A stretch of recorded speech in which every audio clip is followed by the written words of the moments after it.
Newsflash. There's only one of you. There's only one of me. We're much more thankful for that. Let's get fed. I'm JB, master presenter, former Fortune 50 sales executive, and your guide for everything sales and productivity. I'm the doctor, Dr. Andre Caruso, a clinical psychologist and your resident expert in behavior, mindset, and wellness. We hope you're hungry. It's time to get fed by JB and the doctor. Welcome to the Get Fed podcast. I'm one half of the dynamic duo, JB and the doctor. I'm the doctor, Dr. Andre Caruso, and I'm here to feed you today. Whew, it's been a day for me. It's been a long one. Before we get into that, do me a favor, hit that like button, subscribe button, follow, turn on those notifications, 5 stars, 10 stars if you can. Share with your friends. Let this get out there. We appreciate you very much every time we ask that because we know you love us because we love you. And that's why we're all one big happy family. Speaking of happy family, I just finished a awesome diversity training for one of the corporate teams that I work with. And we were talking about cultural competency and community and making sure that we're paying attention to things that make us different. And I want to talk about that today and how it relates to the business world. I'm sure a lot of you in companies or as owners that run companies understand the importance of diversity on your team and the importance of including all the cultures and things that make us unique because it gives us great insight. It gives us great value. So we do it as diversity training, but I want to create the link on how that really helps your business and why it's so important to think about. As you might have guessed, we're all different.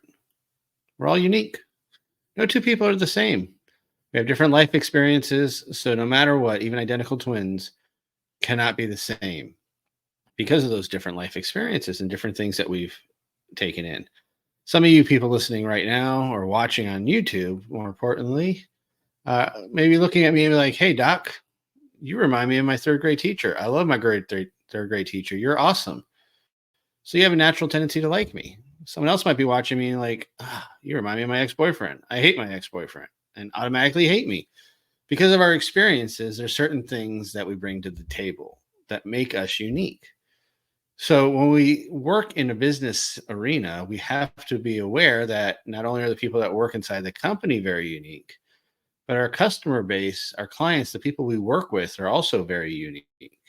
So if we try a one-size-fits-all strategy across the board, we're going to leave a lot on the table. We're going to miss a lot of people out there. Now, if we're doing general campaigns, it's harder to speak to a whole universe of people. We can't get too specific unless there's a specificity about our niche. Then we can dial it down, right? But if we're just talking to people, we're going to be speaking to a whole bunch of people out there, unless we dial that message into the perfect people that we want to work with. But even if we identify what sector and the specific and people that we want to work with, there's still going to be a lot of variety inside of that group. So as we're doing it in a global sense, it's a little bit harder to include everybody. But as we bring that in more micro, when you're having these one-on-ones with people, when you're on the sales call, when you're having those lunches and getting to know and build those relationships, it's very important to look at the person that you're actually sitting across from, turn off your own biases and stereotypes, which is very, very difficult, because they're ingrained in us for a reason. What we want to do is try to subside those as much as possible, turn off those biases, turn off those stereotypes, and just look at the person in front of us and listen. It's a key idea there. Listen to what they're actually saying and some of their behaviors and some of their body language and try to understand that those are different along cultures also. So if we could identify how certain cultures interact, eye contact, certain cultures encourage strong eye contact, other cultures frown upon. How close do we sit? These things matter in different cultures. So if we do a little bit of research on our own on understanding the person, but then realize just because that person fits that culture doesn't necessarily make them exactly the same as well. So we take that information, we present it, we use it to our ability when we're meeting with these folks.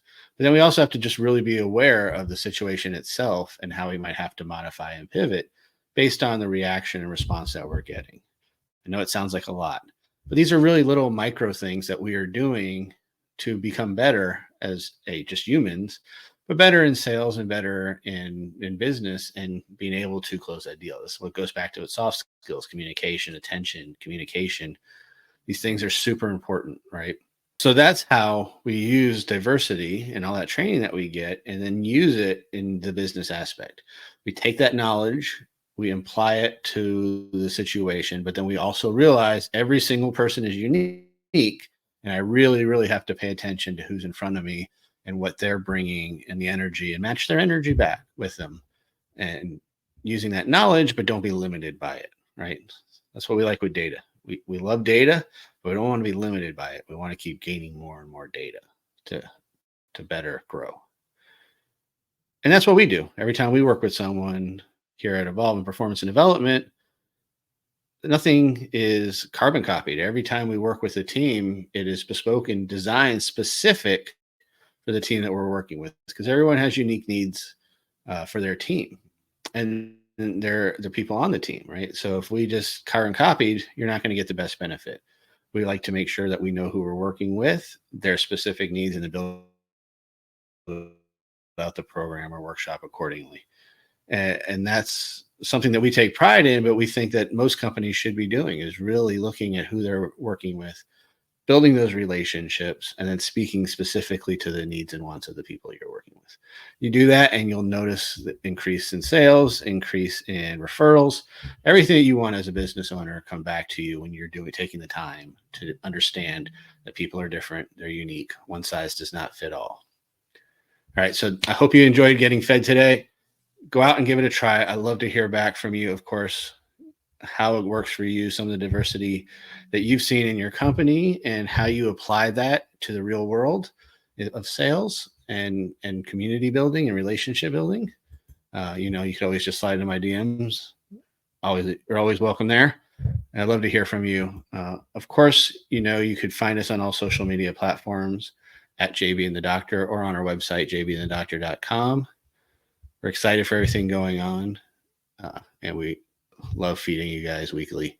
So do me a favor again, subscribe, like, follow, tell a friend, tell a neighbor, tell an enemy, tell someone randomly in one of those meetings. They might want to follow it too.